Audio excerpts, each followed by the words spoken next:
Hello, Capricorn.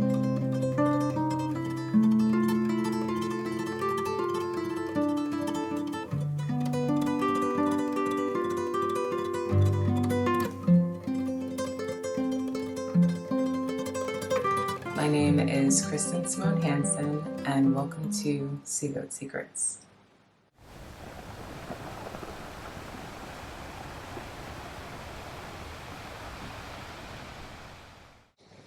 Okay, so Capricorn, this video is one that I've been wanting to do for some time, but again, divine timing. And I am excited to explain it and dive into it, especially with all the transits going on in July. July is a month that is all about clearing out karma, and we're clearing out a lot of karma pertaining to, yes, our finances, but our relationships of all kinds.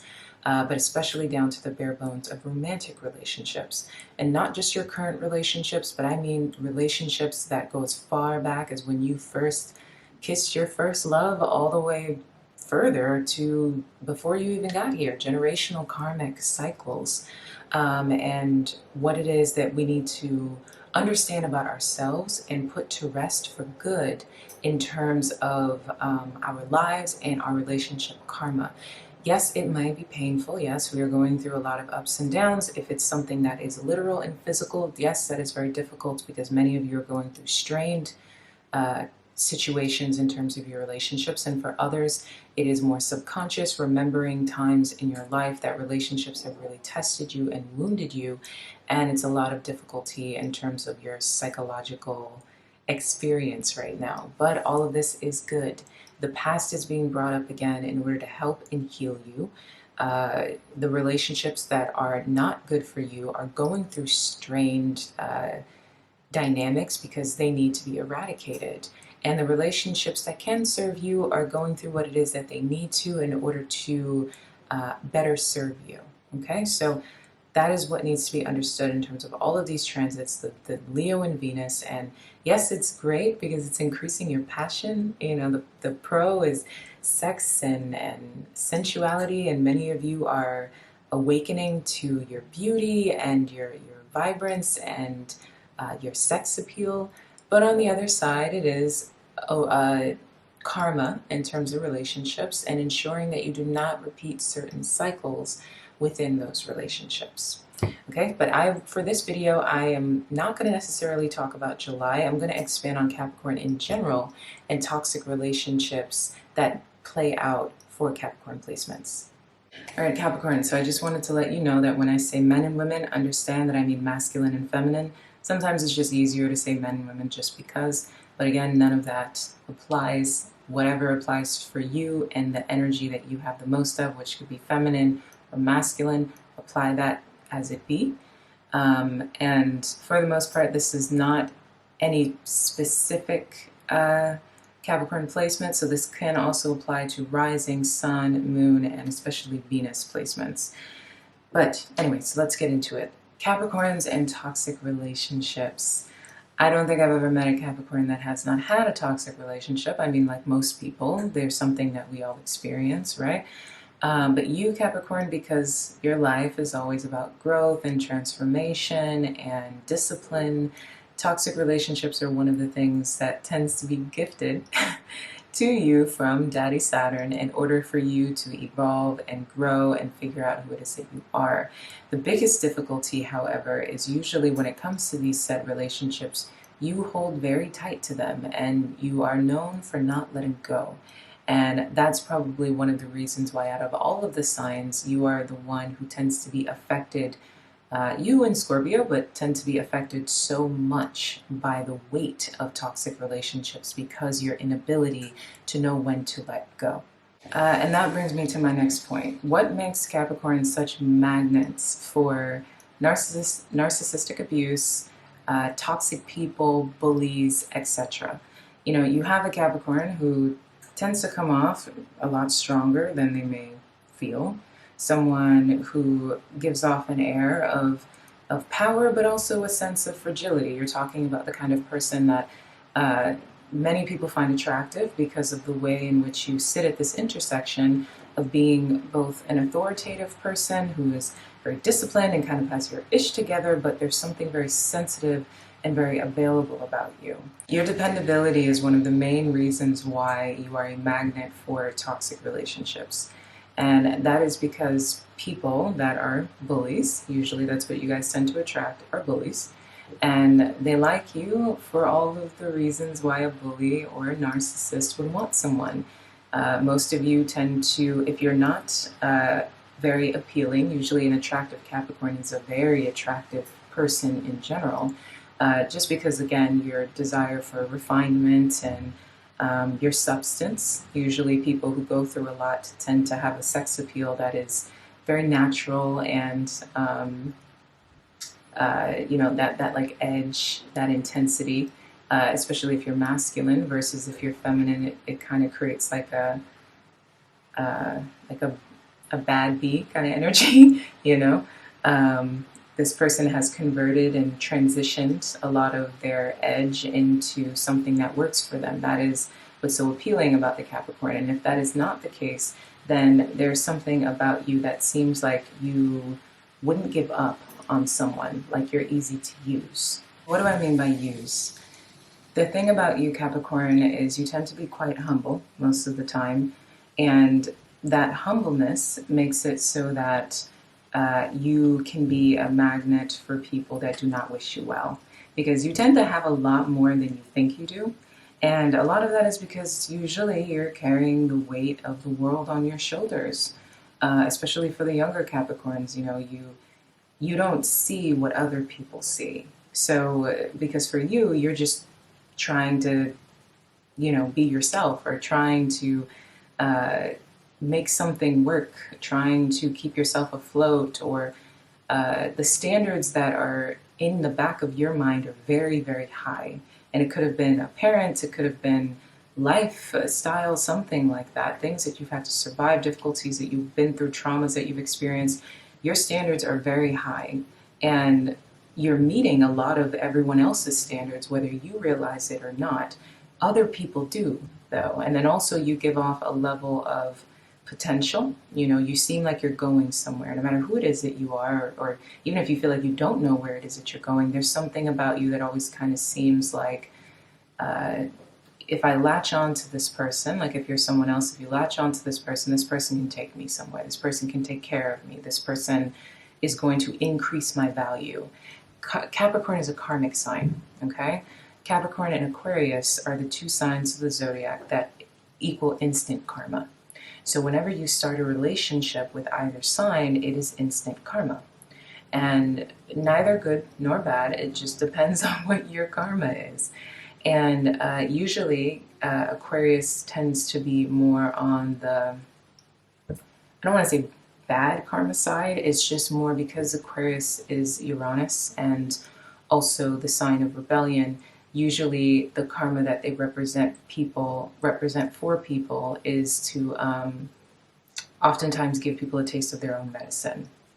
So it could be that, or it can be a wish fulfillment, right? And for Capricorn, usually Capricorn is the karma that unfortunately doesn't necessarily work for Capricorn. And what I mean by that is the other person the karma that they have with a Capricorn is usually the Capricorn is something that the other person wished for, wanted for, someone who could increase their value, someone who could increase their wallet, someone who could increase their image, whatever it may be. A Capricorn is a magnet for narcissism, because what it is that a narcissistic person is interested in, whether it be looks, whether it be money, whether it be somebody who's going to work hard, someone who's going to let you dump on them and still stay and still believe in you and still see value in you. Those are all of the things that make up Capricorn energy. You guys are notorious for being the kind of people that see value in everyone, oftentimes but yourself. And you see potential in people, and you know how to make their dreams come true, but at the cost of yourself and at the cost of and the great sacrifice of you. And you love, and when you love with such intensity, you love with such integrity, and you love with such loyalty that when you're dealing with a toxic person that had no real desire of being with you in the first place, they just wanted you because, again, that devil energy. So understanding the devil energy is important. So I keep talking about the differences of like Capricorns who are more physically appealing, and then Capricorns that are just, you know, more normal in that sense. And I don't mean to take down anyone's looks or increase anyone's looks, but we all know what a traditionally attractive person looks like and one that is not. The thing is, across the board, you guys ignite some kind of sexual appeal in people that are interested in you. No matter if you are the kind of Capricorn that is more seductive and appealing, which again, attractive Capricorns, a lot like Scorpio or a lot like Virgo, tend to be very, very appealing people. Definitely, hands down. But also the ones that are not trying still tend to give off something about them that ignites that in people, and it's because of the devil energy. So even if you yourself are not trying to come off as anything other than you, there's something about you that ignites that in people. And for example, like with Scorpio, a lot of the time, I can't tell you how many Scorpios I know that are not interested in sex outside of love, but people tend to be drawn to them because of the sexual energy that they're picking up on them. Even if they're fully dressed and not trying to exude that energy, other people are picking up on it and want to exploit it. It's worse for Capricorn, and it's because Capricorn is the devil energy. So people would want to exploit you sexually, they'll want to exploit you financially, they'll want to exploit you in every way possible, really, because that is the way that the devil energy can show up. And it can be very scary to navigate as a Capricorn, because you tend to be victimized a lot. Many of you just are punching bags for people, especially in your youth. And you can stay in relationships with people that are just outright cruel to you, and you can't always, everyone else on the outside sees it, but you yourself, either don't see it, giving the person too much of the benefit of the doubt, or you go into that sacrificial goat character. And what happens when you become the sacrificial goat? You believe that you deserve it. You'll allow yourself to suffer, and you'll allow yourself to be abused, because you begin to develop this subconscious belief system that something in you deserves this, and it comes from your guilt complex. And many Capricorns carry a natural guilt complex, and so with that, it'll create a perspective, again, because you're the fallen angel. So there's something about you that's always battling between feeling like, I know that I'm a good person, but at the same time, maybe I'm not. You know, well, I like this thing, or I do this other thing, or I have these vices. Not always understanding that everyone is like that. Everyone has a dark and a light side, and it's about integrating the two. But with you, because your dark side feels so dark, right? And it can feel so opposite or opposing to your light side, because a light-sided Capricorn is just like a breath of fresh air, versus a dark-sided Capricorn is the devil. It can feel like the merging between the two sometimes doesn't feel possible. It's like, how could a person be so angelic and yet so devious, right? Or devious, I think, is a strong word. I think a great example of a healthy Capricorn is one that is a very light-sided person, that is very healthy and has their ego gone, right? Because Capricorn's really good at being egoless, but also maybe enjoys sex with their partner, you know, or they enjoy drinking from time to time, not in a way that is very unhealthy, but or they just, you know, allow themselves to be very sensuous or powerful. You know, they're really focused on their finances and things like that. That balance is something that does not have to mean that you are a bad person because of the kind of power that you can generate, or because you know that if you really wanted to embrace all of that, that you could really shock a room, right? And you guys all always kind of carry that with you, like, so you can bring yourself down and put yourself down and allow people to do horrible things to you because you have this belief system that you always need to be the responsible one. You always need to be the one with the weight on you. It is you must suffer because no one is suffering. I'm sorry. It's more like you must suffer because you're not suffering enough. It doesn't matter what the other person has done. It doesn't matter how easy their life has been. You're the one who must suffer because you can take it. You deserve it, and no one else should suffer around you. And there goes into that over nurturing that you do, which is you act like everyone else's lives should just be so much easier than your own, and you're meant to suffer, and you just have to have it hard, and you can handle it because you're the responsible one. You're the one in charge, and you can do it. And that narcissistic partner of yours is a baby. Capricorns tend to really look at like the worst kinds of people as if they're just, children that need nurturing.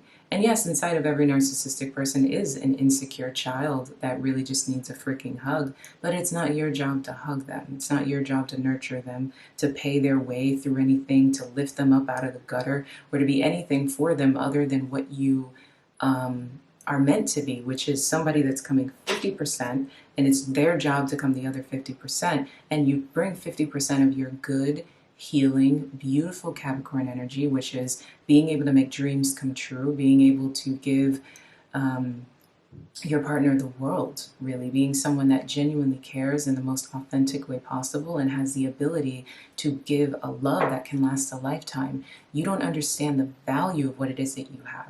Everyone else does, but you don't. Even just your staying power when you want to talk about love is worth so much within itself, because a lot of people don't have that. Even just the fact that although you can have so much going for you, you can show up and really just feel like the most, and not even feel like it, you really are the most humble person. That is currency within itself. That is something that people dream of. And the people that use you and abuse you are well aware of your value. You just aren't. And going back to Capricorn being karma, people choose Capricorns because they want to increase their self-value. Whenever you want to feel better about yourself, or, for example, if you are somebody that is attracted to a Leo, people who get drawn to Leos usually are because they want the spotlight. They want attention. They want somebody that's going to support them. They want a feeling of feeling like they're a star. They are in the limelight. They are in the spotlight. They are sometimes royalty. And that is what usually someone who is looking for that feeling, why they tend to get drawn to Leos, because with a Leo you can find that. Also, if you're looking to be spoiled and stuff like that, you draw yourself to a Leo because you want ego. If you want ego, you tend to find yourself with a Leo. When it comes to Capricorn, it's a little similar, but it's a different kind of ego. It's more like people who are looking for stability, people who are looking for longevity, people who are looking for the white picket fence ideology. And it doesn't necessarily mean that all of you guys are traditional, but just even if you're artists or you're dancers or whatever it is, you represent the ideal of whatever that narrative would be. A world that is so admirable, right? Something that people look at and they're just like, wow, I wish I had that. People see that in you, and that's why they want you. That's why they tend to gravitate towards you. And usually what happens is because you guys tend to let people, it's rare when you guys approach other people. People tend to come to you, and what happens is they crash into you, which is why you guys tend to attract a lot of fire signs.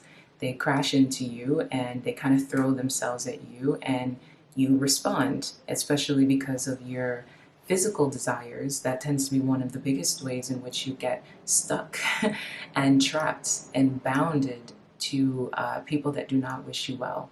They're here to use you. And it's a very sad experience, because I've seen countless Capricorns who are in full-blown relationships with people that have no real interest in ever really loving them, but literally only see them as something to use, something to take advantage of, something to gain from. And a lot of gaslighting will take place. And the reason why you're so easy to gaslight is because you're so damn responsible. So you'll take on the responsibility of a situation that is not yours.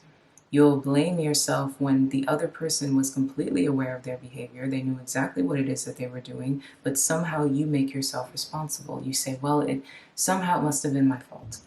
You're never going to look at it, or the struggle is that you would never look at it and see that that person is toxic, that person is a bully, that person is narcissistic, that person does not wish you well. But a Capricorn will blame themselves for the fact that their partner committed infidelity and had a love child. Somehow a Capricorn will go to themselves and say, well, somehow this is my fault because it must have been that I wasn't giving this person enough attention. It must have... No, it's not. That person is a coward and they are using you and they do not have any interest in being good to you. And when you try to stand up for yourself, they will gaslight you because you naturally can make yourself a scapegoat in every situation because you have to be the bigger person and you see yourself like you are. It's a good thing because you see yourself as someone who has a lot of power. Even when you feel weak, inside that's how you feel. But you'll guilt trip yourself and gaslight yourself into believing that somehow everyone else deserves happiness and everyone else deserves bliss but you. But this is going to be part one. I don't want to overwhelm you with this. You guys let me know how you feel about it, and I'm going to be breaking it up into maybe 2 more parts because it's quite long. I love you. Ciao.